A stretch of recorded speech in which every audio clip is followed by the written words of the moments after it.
মণিপুরে পথ দুর্ঘটনায় শহীদ ময়ূরেশ্বরের টেকেড্ডা গ্রামে বাচ্চু মণ্ডলের বাড়িতে এলেন বীরভূম জেলা তৃণমূল কংগ্রেসের সভাপতি তথা এসআরডি চেয়ারম্যান অনুব্রত মণ্ডল।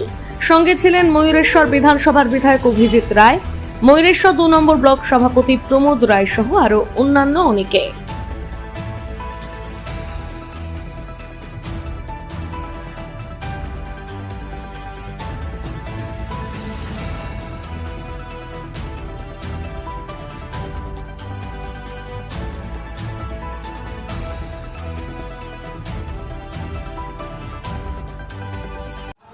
আচ্ছা, আর্থিক অনুদান যে সহযোগিতা করা হলো, দেখুন, আমি একটা কথা বলি, আর্থিক অনুদানটা তো কোনো ব্যাপার নয়। ঘটনাটা হচ্ছে একটা জলজান্ত ছেলে যার নাম বাচ্চু মণ্ডল, দীর্ঘদিন ডিফেন্সে চাকরি করেছে। সেই ছেলেটা আজকে শহীদ হয়ে গেল, দেশের জন্যে গিয়েছিল, সেখান থেকে আজ শহীদ হয়ে গেল।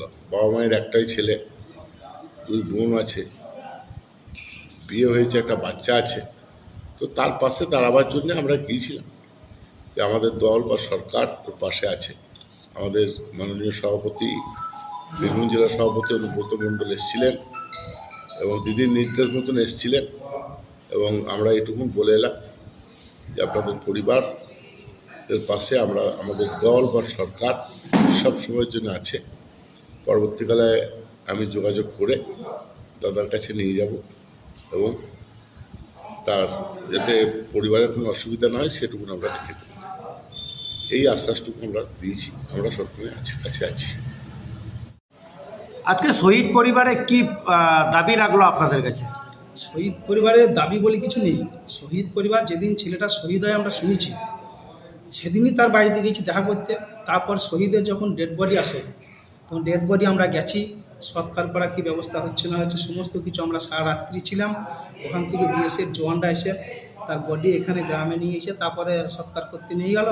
তারপরে আজকে তার তেরাত্রি, সেই জন্য তার বাড়িতে আমরা সহানুভূতি জানাতে গেছিলাম যে একজন জওয়ান শহীদ হয়েছে, আমাদের ভারতবর্ষের, আমাদের দেশের একটা জওয়ান চলে গেল।